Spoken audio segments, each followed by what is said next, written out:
అంతోని వారి వినయము అనంతమైన విజయము. క్రీస్తు ప్రభునందు ప్రియమైన సహోదరి సహోదరులారా, ఈరోజు మనము మన దొనకొండ విచారణ స్థాయిలో మన పాలక పునీత పాదువాపురి అంతోని వారి మహోత్సవాన్ని ఘనముగా కొనియాడుకుంటూ ఉన్నాం. కాబట్టి ముందుగా మన విచారణ కథోలిక క్రైస్తవులందరికీ కూడా మన తండ్రి గారు ఎండి ప్రకాశం తండ్రి గారి తరపున, నా తరపున అందరికీ పండుగ శుభాకాంక్షలు. గట్టిగా చప్పట్లు కొట్టి ఒకరినొకరు అభినందించుకుందాం.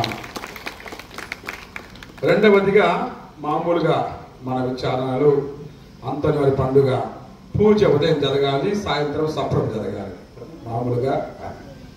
ఈసారి కొద్దిగా అసౌకర్యంగా ఉన్నందువల్ల సాయంత్రమే పూజ పెట్టుకొని, సాయంత్రమే దేవుడు పెట్టుకొని, తర్వాత భోజనాలు చేసుకొని క్రైస్తవ సంఘం అంతా కూడా ఒక రోజంతా ఇక్కడ ఉండొచ్చు అనేటువంటి ఒక చిన్న ఉద్దేశంతో చిన్న మార్పు చేసి నేను రావడానికి స్వార్థంగా నేను రావాలన్న ఆశతోటి సాయంత్రానికి మార్చుకున్నా. అయినప్పటికీ కూడా అందరూ ఎంతో ఉత్సాహంతో ఒకే సంఘంగా కదలి వచ్చారు. కాబట్టి మరొకసారి దొనకొండ క్రైస్తవ సంఘానికి నా తరపున అభినందనలు, శుభాకాంక్షలు. God bless you all. చప్పట్లు కొట్టొచ్చు. ఇటువంటి తరుణంలో ప్రియులారా, అంతోని వారు అద్భుతాలు చేస్తారు మనకు బాగా తెలుసు. అంతోని వారు ఏది అడిగినా కూడా దానిని కాదనకుండా దేవుని నుండి మనకు అనుగ్రహిస్తారని మనకు తెలుసు. అంతోని వారు కనపడిన వస్తువులను కనిపించేలా చేస్తాడు మనకు తెలుసు. అంతోని వారు రోగులను విముక్తి చేస్తాడు మనకు తెలుసు. ఇవన్నీ కూడా అంతోని వారు చేసే అద్భుతాలలో భాగాలే. కానీ ఇవన్నీ కూడా భౌతికమైనవి, ఇవన్నీ ప్రాపంచికమైనవి. ఇవి మన లౌకిక, భౌతిక, ప్రాపంచిక అవసరాలను తీర్చేవి. ఈ అద్భుతాలు చాలా ముఖ్యమైనవి. కానీ అన్నిటికంటే ముఖ్యమైనది మన ఆత్మను రక్షించాలని అంతోని వారు తహతహలాడుతున్నారు. మామూలు అవసరాలు తీర్చడానికి కాదు, ఎలాగూ తీరుస్తూ ఉంటాడు, అందులో సందేహమే లేదు. అంతోని వారిని ప్రార్థించినప్పుడు ఆయన ప్రార్థన బలమైనది, శక్తివంతమైనది. దేవుడు వారి ప్రార్థన ఆలకించి మన అవసరాలను తీరుస్తూ ఉంటాడు, అందులో ఎటువంటి సందేహం లేదు. కానీ అన్నిటికంటే ముఖ్యమైనది ఈ లోక అవసరాలు కాదు, మన ఆత్మ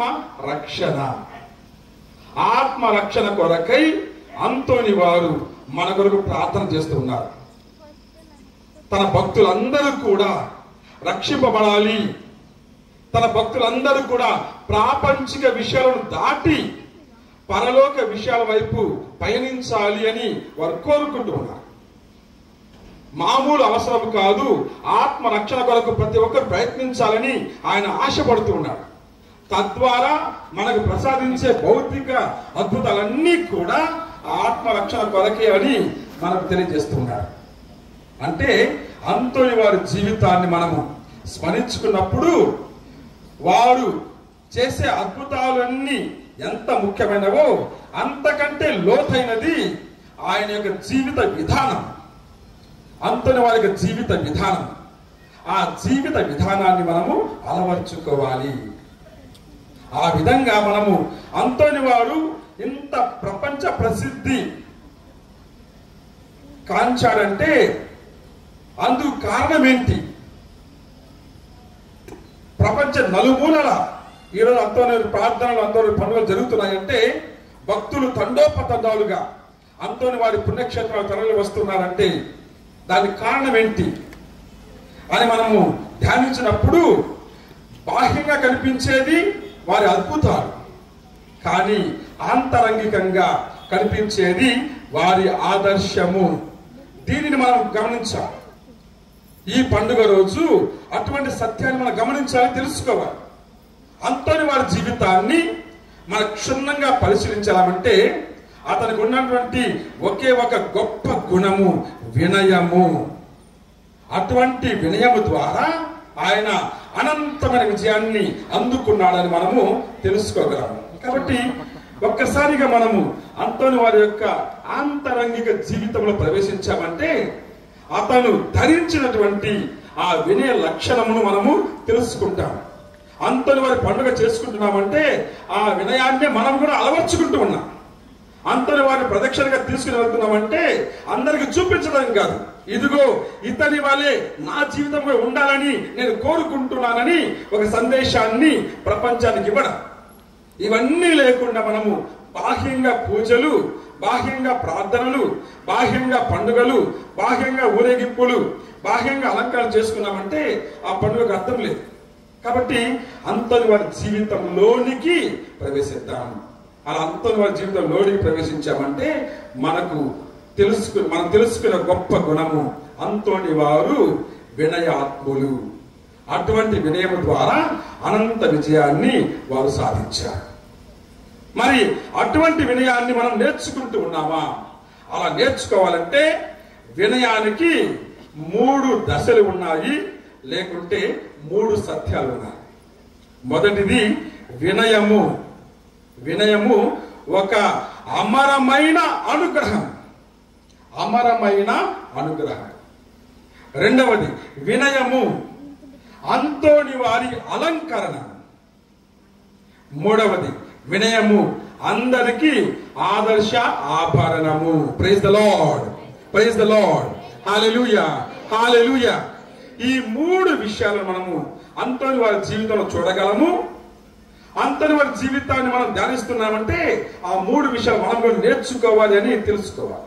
కాబట్టి ఈ 3 విషయాలను క్షుణ్ణంగా పరిశీలించడానికి ప్రయత్నం చేద్దాం. మొదటిది అంతోని వారి యొక్క వినయం గురించి ధ్యానించినప్పుడు వినయము ఒక అమరమైన అనుగ్రహము. అమరలోక అనుగ్రహం అంటే పరలోక అనుగ్రహము. మామూలుగా మానవులకు అదంత సులభం కాదు. వినయంతో జీవించడము, తగ్గించుకొని జీవించడము, త్యాగంతో జీవించడము, జీవితాన్ని వదులుకోవడము, ఇతరుల కొరకు కొన్ని పనులు మానుకోవడము, వారిని అధికం చేయడానికి మనల్ని మనం వెనక్కి నెట్టుకోవడము అంత మామూలు విషయము కాదు. ఒక పరలోక అనుగ్రహం ఉంటేనే, ఒక అమరమైన అనుగ్రహం ఉంటేనే, ఒక అమరలోక అనుగ్రహం ఉంటేనే అది సాధ్యమవుతుంది. ఎందుకంటే వినయము ఒక పరలోక అనుగ్రహం.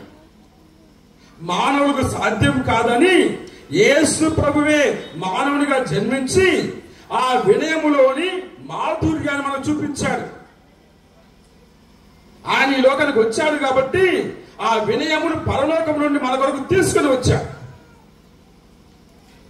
మనము ఫిలిప్పీల లేఖ చదువుకుంటూ ఉన్నాము. ఫిలిప్పీల లేఖ 2వ అధ్యాయము 6వ వచనం నుండి మనము 11 వరకు చదువుకున్నామంటే అక్కడ యేసు ప్రభు యొక్క క్రీస్తు గీతాన్ని మనము చూస్తూ ఉన్నాం. ఆ క్రీస్తు గీతములో మనకు కనిపించేది క్రీస్తు వినయము మాత్రమే. ఆయన దేవుడై ఉండి కూడా వినయముతో తనను తాను తగ్గించుకున్నాడు. ఆయన దేవుడై ఉండి కూడా వినయముతో తండ్రి దేవుడికి విధేయించాడు. ఆయన వినయముతో తండ్రి సంకల్పాన్ని నెరవేర్చడానికి శిలువ మరణం వరకు తన ప్రయాణాన్ని కొనసాగించి శిలువలో మరణించాడు. నిజమైన వినయం అంటే దాన్ని ఒక పరలోక వరముగా మనం పొందాలంటే ఆ ప్రభువు నుండి మనము ఆ వినయం అలవర్చుకోవాలి. ప్రభు యొక్క వినయం చూడండి. ఆ తర్వాత వాక్యం అంటుంది, అందువలననే ఇంత వినయాన్ని క్రీస్తు చూపించాడు కాబట్టి అందువలన దేవుడు ఆయనను అత్యున్నత స్థానములకు లేవనెత్తి అన్ని నామముల కంటే శ్రేష్టమైన నామమును ఆయనకు అనుగ్రహించి ఉన్నాడు. Praise the lord, praise the Lord. అందరూ చదివేకింది హల్లెలూయా, హల్లెలూయా. అందువలనని అంటే వినయముతో ప్రభువు మానవుడిగా మారాడు, వినయముతో మరణాన్ని పొందాడు, వినయముతోనే మహిమలో ప్రవేశించాడు. వినయము లేకుంటే విజయము లేదు అని యేసు ప్రభు తన యొక్క మనుష్యవతార రహస్యము ద్వారా మనకు నిరూపించి ఉన్నారు. అనగా వినయము మానవులకు సాధ్యము కాదని దేవుడే స్వయంగా ఈ లోకానికి వినయం అనేటువంటి ఆ యొక్క అనుగ్రహాన్ని తీసుకొని వచ్చాడు. వినయము అని తెలుసుకోవాలంటే ప్రభువును చూడాలి. వినయంలోని మాధుర్యాన్ని మనము గ్రోలాలంటే ప్రభు యొక్క జీవితాన్ని స్మరించాలి. ఆ వినయములోని విజయ లక్షణాన్ని మనం చేరుకోవాలంటే ఆ ప్రభు యొక్క మార్గాన్ని అనుసరించాలి. ఆ వినయములోని విజయ మహిమలో మనం ప్రవేశించాలంటే క్రీస్తు వలె మనము కూడా మరణించాలి. లేకుంటే వేరే మార్గం లేదు. మనకు ఈ లోకంలో విజయము లభించదు. ఒక్క వినయము ద్వారా మాత్రమే విజయం సాధ్యమని యేసు ప్రభు నిరూపిస్తున్నాడు. అందుకొరకే మొదటిది వినయము అమరలోక అనుగ్రహము. Praise the lord, praise the lord, hallelujah, hallelujah. మరి రెండవదిగా వినయము అంతోని వారి అలంకరణ. అంతోని వారు తనను తాను అలంకరించుకున్నాడు. మనం ఈ వేడుకలకు మన యొక్క పరిసరాలను అలంకరించుకొని ఉన్నాము. మన గుడిని అలంకరించుకొని ఉన్నాము. మన ఈ వేదికను, పీఠమును అలంకరించుకొని ఉన్నాము. మన తేరును అలంకరించుకొని ఉన్నాము. అన్నిటికి మించి మనం కూడా అందంగా అలంకరించుకొని వచ్చారు. సంతోషం, వద్దని చెప్పలేదు, చాలా ముఖ్యం కూడా. లేకపోతే ఎవరు మనం చూడలేదు కూడా కదా. అలంకరణ అవసరం. కానీ అంతోని వారి పండుగ రోజు అంతోని వారు ఏ విధంగా అలంకరించుకొని ఉన్నారు అని మనం ధ్యానించామంటే అర్థమవుతుంది. వినయం అనే వస్త్రముతో తనను తాను అలంకరించుకొని ఉన్నాడు. Praise the lord, praise the lord, hallelujah, hallelujah. వినయం అనే వస్త్రముతో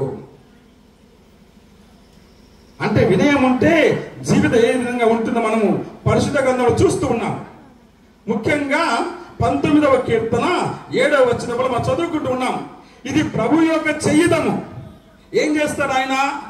సాధారణ జీవులను, వినయాత్మలను విజ్ఞానవంతులుగా తీర్చగలడు. Praise the lord, praise the lord, hallelujah, హల్లెలూయా.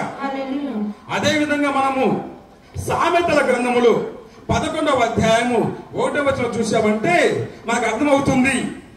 అహంకారులకు అవివేకము, అవమానం తోడుగా వస్తాయట. కానీ వినయాత్మలకు విజ్ఞానము తోడుగా వస్తుంది. Praise the lord, praise the lord, hallelujah, hallelujah. మరి అంతోని వారు అటువంటి వినయాన్ని అలంకరించుకొని ఉన్నాడు కాబట్టి 4 లక్షణాలను కలిగి ఉన్నారు. వినయం అంటే ఒక విరక్తత్వ జీవితము. రెండవది వినయం అంటే అంతోని వారి జీవితంలో అది ఒక విజ్ఞాన ప్రబోధము. మూడవది వినయం అంటే అంతోని వారి జీవితంలో విభుడితో స్నేహ బంధము. నాలుగవది వినయం అంటే అంతోని వారి జీవితంలో వైభవ పట్టము, అనగా పునీత పట్టము. ఈ 4 కూడా అంతోని యొక్క వినయములోని అలంకరణలుగా మనకు కనిపిస్తూ ఉన్నాయి. మొదటిది అంతోని వారి వినయము విరక్తత్వ జీవితానికి దారి తీస్తూ ఉంది. అంతోని వారు 15 ఏళ్ల వయస్సులో ఈ లోక జీవితాన్ని విడిచిపెట్టి గురువుగా మారాలి అని భావించినప్పుడు ఆయన ఒక పేరును స్వీకరించాలి అని అనుకున్నప్పుడు ఆయనకు బాగా నచ్చిన పేరు ఈజిప్టు అంతోని వారు. 3వ శతాబ్దంలో మనకు కనిపించే ఇంకొక అంతోని వారు ఉన్నారు. మామూలుగా జనవరి 17వ తేదీ ఆ పండుగ చేసుకుంటూ ఉంటారు. ఈజిప్టు అడవి అంతోని అంటారు, ఈజిప్టు అంతోని. అతని యొక్క నామాన్ని ధరించి అతని జీవితాన్ని ఆయన అలవర్చుకుంటూ ఉన్నాడు. ఆ ఈజిప్టు అంతోని ఎలా ఉండేవాడంటే ఆయన జీవితంలో రోజు కూడా చిన్న చిన్న పనులు చేసేవాడు. అంట్లు తవ్వేవాడు. వారి యొక్క మఠములో అంట్లు తవ్వేవాడు. వారి యొక్క మఠములో చీపులతో అంత శుభ్రం చేసేవాడు. ఏడుస్తూ కాదు, కోపముతో కాదు, గొనుక్కుంటూ కాదు, ఎంతో ఆనందంతో గెంతులు వేసుకుంటూ ఈ పనులను చేసేవాడు. అంటే ఎంత తగ్గింపు జీవితము, ఎంత చిన్న పని ఇచ్చినా గొప్ప విశ్వాసంతో చేయడము ఆ ఈజిప్టు అంతోని వారి యొక్క లక్షణమైతే, అటువంటి అంతోని వారి పేరును తీసుకున్నటువంటి ఈ పాదోపు అంతోని వారు ఆయన యొక్క జీవితాన్ని అలవర్చుకున్నారు. అందుకొరకే సమస్తాన్ని త్యజించాడు. విరక్తత్వ జీవితము. ప్రభు కొరకు ఈ లోకం నాకు వద్దనుకున్నాడు. ప్రభు కొరకు నాకు ఈ లోకంలోని ఏ వస్తువు కూడా అక్కర్లేదు అనుకున్నాడు. అందుకొరకే సమస్తము త్యజించి ప్రభు వైపు అడుగులు వేస్తున్నాడు. విరక్తత్వ జీవితము. వినయం అంటే విరక్తత్వ జీవితాన్ని అలవర్చుకోవడము. అంతని వారు అటువంటి జీవితాన్ని ఏమీ లేని వానిగా జీవించడానికి సిద్ధపడ్డాడు. రెండవది అంతని వారి యొక్క వినయం అనగా విజ్ఞాన ప్రబోధము. విజ్ఞాన ప్రబోధం. అంతని వారి యొక్క ప్రబోధంలో ఉన్న శక్తి తెలియంది కాదు. ఎంత గొప్ప ప్రబోధకుడు. దేవుని స్వార్థను ఎంతో ప్రభావవంతంగా ఈ లోకంలో ప్రకటించిన పునీతుడు. ఆయన మాట బయటికి వస్తే అది జరిగి తీరుతుంది. ఆయన మాటలోని శక్తి, ఆయన వాక్కులోని శక్తి, ఆయన ప్రచారంలోని శక్తి, ఆయన ప్రబోధంలోని శక్తి, ఆయన ప్రకటనలోని శక్తి అంత గొప్పది. ఎన్ని ప్రసంగాల ద్వారా ఎంత మందిని మార్చి ఉన్నాడో మనకు తెలుసు. ఆయన ఆనంది కాలంలోనే శ్రీసభ వేద పండితుడిగా గుర్తింపు పొందాడు. డాక్టర్ ఆఫ్ ద చర్చ్, వేద పండితుడు. ఆయన ప్రబోధన శ్రీసభ అనేక మార్లు అధ్యయనం చేసింది. అంత గొప్ప ప్రబోధనలు, అంత విజ్ఞానం ఎక్కడి నుంచి వచ్చింది? అంత విజ్ఞానం ఎక్కడి నుంచి వచ్చిందంటే ఆ వినయము నుండి ఆ విజ్ఞానాన్ని పొంది ఉన్నాడు. ఇందాక మనం చూస్తున్నాం. మనం సామెత గ్రంథంలో 11వ అధ్యాయం 1వ వచనములో వినయాత్ములను ప్రభు విజ్ఞానవంతులుగా మారుస్తుంటాడు. వినయాత్మలకు అండగా విజ్ఞానం ఉంటుంది అని మనం చదువుకుని ఉన్నాం. అంతని వారు వినయాత్ముడు కాబట్టి అటువంటి విజ్ఞానముతో అనేక ప్రబోధనలు చేసి అనేక ఆత్మలను రక్షించి ఉన్నాడు. Praise the lord. Praise the Lord. Hallelujah. Hallelujah. Hallelujah. Hallelujah.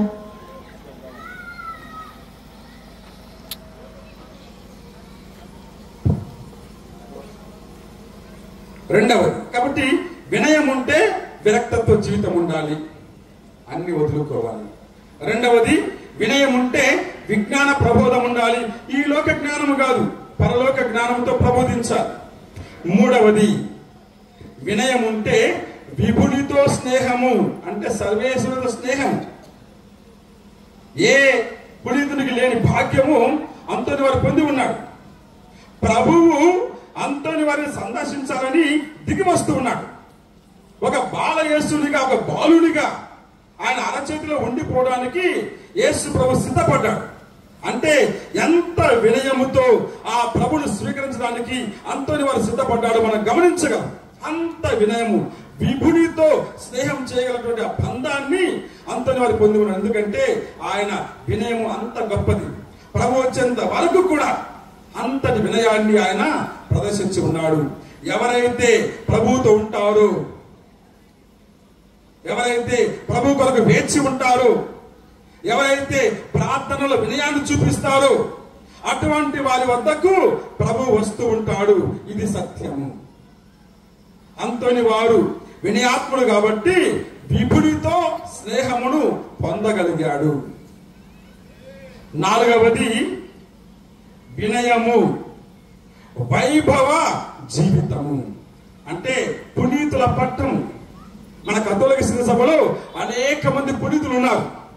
మరణించిన చాలా కాలానికి వారు పునీతులుగా పట్టాన్ని పొందుతూ ఉంటారు. కానీ అంతోని వారు మరణించిన కొన్ని సంవత్సరాలకే, అతి తక్కువ కాలంలో పాపు గారి చేత పునీతుడు అని ఒక పట్టమును పొంది ఉన్నాడు. ఎంత గొప్ప భాగ్యము. Praise the lord. Praise the lord. Hallelujah. Hallelujah. యేసు ప్రభు వినయం కలవాడై చివరకు శిలువ మరణం వరకు వినయం కలవాడై తన జీవితాన్ని సమర్పించుకున్నాడు కాబట్టి తండ్రి దేవుడు ఆయన ఉన్నత స్థానానికి లేవనెత్తాడు. అదే విధంగా అంతని వారు కూడా అంతటి వినయాన్ని కనపరిచాడు కాబట్టి దేవాది దేవుడు ఆయనను ఉన్నతమైన స్థాయికి అనగా మహోన్నత స్థాయికి అనగా పునీతుల పట్టానికి ఆయనను లేవనెత్తాడు. మన అష్టభాగ్యాలు చదువుకుంటూ ఉన్నాం. వినయాత్ములు ధన్యులు, వినమ్రులు ధన్యులు, వారు భూమికి వారసులగుదురు. ఇప్పుడు చూడండి, భూమి మొత్తం కూడా ఈ రోజు ప్రపంచమంతా ఎక్కడ పట్టినా కూడా అంతని వారి వేడుకలే. అంత గొప్ప ప్రసిద్ధి గాంచాడంటే దానికి కారణము ఆయన అద్భుతాలు కాదు, ఆయన వినయ జీవితము. కాబట్టి ఈ 4 లక్షణాలు అంతని వారు ధరించి ఉన్నారు, తనను తాను అలంకరించుకుని ఉన్నారు. వినయం ఉంది కాబట్టి విరక్తత్వ జీవితాన్ని ఆయన గడపగలిగాడు. వినయం ఉంది కాబట్టి విజ్ఞానముతో బోధించగలిగాడు. వినయం ఉంది కాబట్టి విభుడితో స్నేహం చేయగలిగాడు. వినయం ఉంది కాబట్టి వైభవోపేత ఆ మహిమను అనగా పునీతుల పట్టమును చేరుకొని ఉన్నాడు. Praise the lord, praise the lord, hallelujah, hallelujah. అటువంటి అంతోని వారి వినయ అలంకరణను మనం ఇది చూడాలి. అంతోని వారి వినయ అలంకరణము. ఇప్పుడు కొంతమంది ఒకరు చూసుకుంటారు, ఏం వేసుకోవచ్చు, ఇది భలే ఉంది, ఇది భలే ఉంది, మనం ముచ్చట్లు అనుకుంటూ ఉంటాం. మరి అంతని వారు ఏం వేసుకొచ్చారు, అంతని వారు ఏం ధరించి ఉన్నారు అని మనము తలచి చూచామంటే ఈ 4 లక్షణాలు ఉంటాయి. విరక్తత్వ జీవితము, విజ్ఞాన ప్రబోధము, విభుడితో స్నేహము, వైభవ పునీత పట్టం. ఇవన్నీ కూడా కేవలము వినయపూరిత అలంకరణలు. అటువంటి అంతోని వారి రోజు అందముగా ఆనందంగా కొనియాడుతున్నామంటే మనము కూడా అటువంటి వినయమును అలవర్చుకోవాలి. మరి మూడవ వినయము అందరికీ ఆదర్శ ఆభరణము. ఆ 3వ విషయంలో వెళ్లే ముందు అంతోని వారి యొక్క వినయము ద్వారా ఆయన పొందినటువంటి ఆ యొక్క గొప్ప మేలులు అద్భుతాలు మనం చూడగలం. విభుడితో స్నేహం అని చెప్పామంటే బాలయేసును తన యొక్క హస్తాలలో మోసుకొని జీవించే భాగ్యాన్ని ఆయన పొంది ఉన్నాడు. దానికి కారణము వినయమైనటువంటి ఆ సుగుణము. కాబట్టి అటువంటి అంతోని వారిని అందరూ కొనియాడుకుంటూ ఒక చిన్న పాట పాడుకుందాం. చిన్న పాట పాడుకొని అంతోని వారిని మనము అందరికి తెలిసిన పాట కాబట్టి అందరం కలిసి పాడుకోవచ్చు. పునీత అంతోని వారా,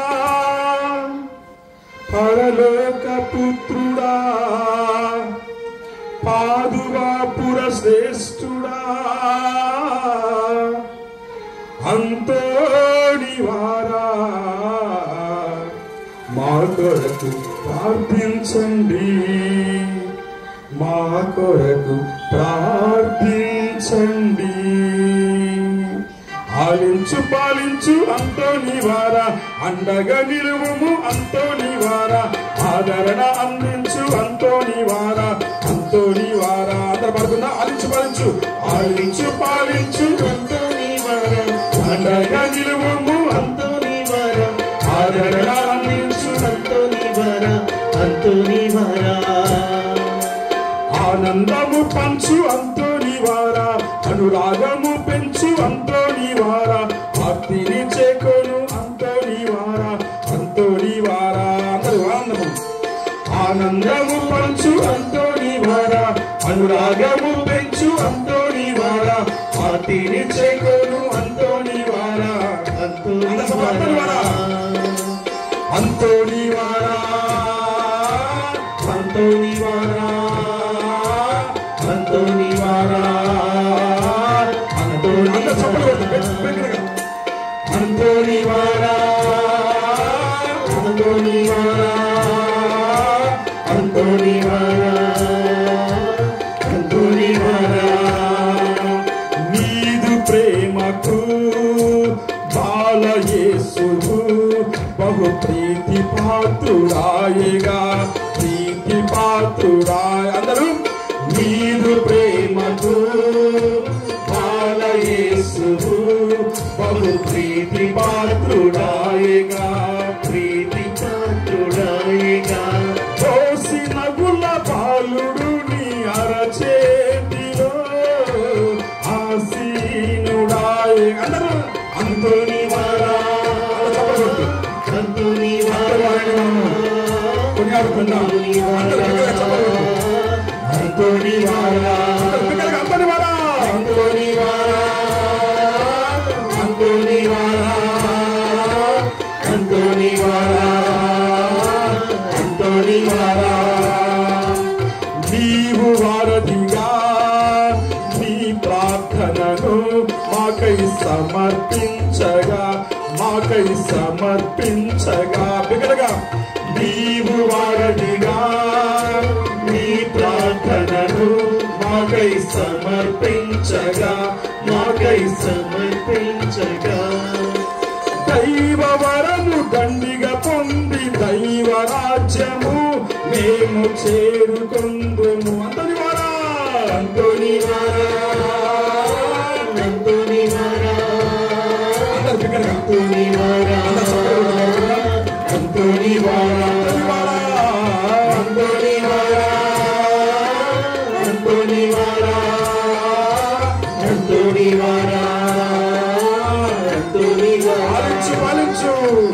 ఆలించు పాలించు అంతోని వారా అండగా నిలువము అంతోని వారా ఆదరణ అందించు అంతోని వారా అంతోని వారా ఆనందము పంచు అంతోని వారా అనురాగము పెంచు అంతోని వారా ఆర్తిని చేకోను అంతోని వారా అంతోని వారా బిగ్గరగా అంతోని వారా అంతోని వారా అంతోని వారా అంతోని వారా అంతోని వారా అంతోని వారా అంతోని వారా అంతోని వారా అంతోని వారా అంతోని వారా అంతోని వారా అంతోని వారా. Praise the lord, praise the lord, hallelujah, hallelujah. మరి మూడవదిగా చిన్నగా క్లుప్తంగా చెప్పుకుందాం. మూడవది అంతని వారి వినయం మనకు ఆదర్శ ఆభరణము. మనము అటువంటి వినయాన్ని ధరించాలి. వినయాన్ని ధరిస్తే 2 కార్యాలు చేయాలి. దొనకొండ క్రైస్తవులందరూ కూడా వినమ్రులు అని అందరికి తెలియాలంటే 2 ఆభరణాలు. మొదటిది మనల్ని మనము సర్వేశ్వరునికి సమర్పించుకోవాలి. రెండవది సమిష్టి జీవితానికి మనము అలవాటు పడాలి. ఈ 2 ఉన్నప్పుడే మనలో వినయం అనేది ఉంది అని తెలుసుకోవాలి. మొదటిది సర్వేశ్వరుని సమర్పించుకోవాలి. మన జీవితం మామూలు జీవితం కాదు. మన జీవితము మహిమ జీవితము, మన జీవితము పరలోక జీవితము, మన జీవితము ప్రభు జీవితము, మన జీవితము రక్షణ జీవితము. కాబట్టి మనమందరం కూడా ఉన్నత స్థలములో ఉండాలి. ఎప్పుడు ఈ చిన్న చిన్న వాటికి మనము ఇబ్బంది పడుతూ గొడవలు పెంచుకుంటూ విభజనలు చేసుకుంటూ నాది నాది అని కక్షలు పెంచుకుంటూ జీవిస్తే ప్రియులారా మనలో వినయము లేదు. వినయము లేదంటే అంతని వారి భక్తులం కాదు. అంతని వారి భక్తులు కాదంటే రక్షణకు నోచుకోలేము. Praise the lord, praise the lord, hallelujah, hallelujah. సర్వేశ్వరునికి మన జీవితాన్ని సమర్పించడమే వినయ లక్షణము. సంపూర్ణంగా సమర్పించాలి. పేతురు తనకు 2వ లేఖ 1వ అధ్యాయము 3, 4, 5 వచనాలు అంటూ ఉన్నాడు, మీరు ఇహలోక జీవితం అలవాటు పడి ఉన్నారు, కానీ ఇది శాశ్వతము కాదు. మీ జీవితము ప్రభువునకు సమర్పించిన జీవితంగా మారిపోవాలి అని ఆయన అంటూ ఉంటాడు. అంటే మనము పరలోకంలో ఉండే పౌరులుగా మారిపోవాలి. అటువంటి జీవితాన్ని ఇవ్వడానికే అంతని వారి రోజు మన కోసం ప్రార్థన చేస్తున్నారు. ఇది గమనించాలి. ఇది గమనించి మన జీవితాన్ని సర్వేశ్వరునికి సమర్పించుకోవాలి. రెండవదిగా సమిష్టి జీవితాన్ని మనము జీవించాలి. సంఘ జీవితం అంటే కలిసిమెలిసి ఉండే జీవితం. మన అపోస్తల కార్యములు 4వ అధ్యాయము 32వ వచనం ఒక వాక్యాన్ని వింటూ ఉన్నాం. విశ్వసించిన వారందరూ అనగా ప్రభువును అనుసరించిన వారందరూ అనగా రక్షణ భాగ్యాన్ని పొందిన వారందరూ అనగా వినయాన్ని అలంకరించుకున్నటువంటి వారందరూ కూడా ఒకే హృదయముతో ఒకే మనసుతో జీవించుచుండిరి. అలా లేని పక్షంలో ప్రియులారా అటువంటి వినయం మనము అలవర్చుకోకుంటే ఇంత గొప్ప పండుగ చేసుకొని కూడా వ్యర్థంగా మిగిలిపోయే అటువంటి దానికి మనము అవకాశం ఇస్తూ ఉంటాం. కాబట్టి మనము అందరూ కలిసిమెలిసి ఉండే సంఘ జీవితాన్ని అలవర్చుకోవాలి. ఈ జూబిలీ సంవత్సరంలో కూడా అదే ధ్యానిస్తూ ఉన్నాము. గత 3 ఏళ్లుగా మన దివంగత బాబు గారు కూడా, ఫ్రాన్సిస్ బాబు గారు ఎప్పుడు కూడా సినడాలిటీ, సమిష్టిగా ఉండండి, కలిసి ఉండండి, మాట్లాడుకోండి, గొడవలు పడకండి, కలిసి ప్రయాణించండి, ఒకే విశ్వాసాన్ని పంచుకోండి, ఒకే మనసుతో జీవించండి, ఒకే ప్రేమలో నెలకొని ఉండండి. ఎన్నిసార్లు ఆయన మనల్ని విశ్వాసపూరితంగా హెచ్చరించబడాలని మనం గమనించాలి. అది స్థిరాలిటీ. ఏకైక శ్రీ సభ సమిష్టి సంఘము. అటువంటి సంఘ జీవితాన్ని మనము జీవించకుంటే ఇటువంటి బాహ్యమైన వేడుకలన్నీ కూడా అర్థరహితంగా మిగిలిపోతాయి. కాబట్టి మనమందరం కూడా మొదటగా వినయం కలవారమైతే మన జీవితాన్ని దేవుడికి సమర్పించుకున్నాం. అంతోని వారు ఆ విధంగా తన జీవితాన్ని సంపూర్ణంగా సర్వేశ్వరునికి సమర్పించుకుని ఉన్నారు. రెండవదిగా మనం నిజంగా వినయం కలవారైతే అందరి శ్రేయస్సు కొరకు, సంఘ బాగు కొరకు ఒకరినొకరు అర్థం చేసుకుంటూ ఒకే మనసుతో జీవించే క్రైస్తవ బిడ్డలుగా మారిపోవాలి. అప్పుడే అంతోని వారి వినయము మనలో ఉన్నట్టు, అంతోని వారి ప్రార్థన ఫలితం మనము పొందుతున్నట్టు. కాబట్టి ఇటువంటి తరుణ ప్రియులారా, అంతోని వారికి వినయాన్ని ధ్యానించిన సమయంలో మనము కూడా అంతోని వారి వలె అనంతమైన విజయాన్ని సాధించాలంటే అంతోని వారి వలె వినయముతో మనల్ని మనము అలంకరించుకోవాలి. వినయం అనే ఆభరణమును, మన చైన్లు కాదు, గోల్డ్ చైన్ ఆ చైన్ ఇచ్చే వినయం అనే ఆభరణం ధరించి మనం అంతోని వారి వలె ప్రభుని అనుసరించాలి. అప్పుడే ఆ ప్రార్థన దీవెనలు, ప్రభుని దేవుడు మనకు దక్కుతూ ఉంటాయి. అటువంటి గొప్ప జీవితాన్ని అంతోని వారి వినయంతో మనందరినీ కూడా అలంకరించమని, అటువంటి వినయం అనే మాధుర్యముతో మనందరినీ నింపమని, తగ్గింపు ధనముతో, ఏమి లేని ధనముతో, త్యాగ జీవితముతో, సమిష్టి జీవితంతో ముందుకు సాగే ఆ గొప్ప గుణం దయచేయమని ఈ దీపావళి పూజలో ప్రార్థన చేసుకుందాం. దేవుడు మనందరినీ కూడా అంతోని వారి ప్రార్థన ద్వారా దీవించును గాక. ఆమేన్.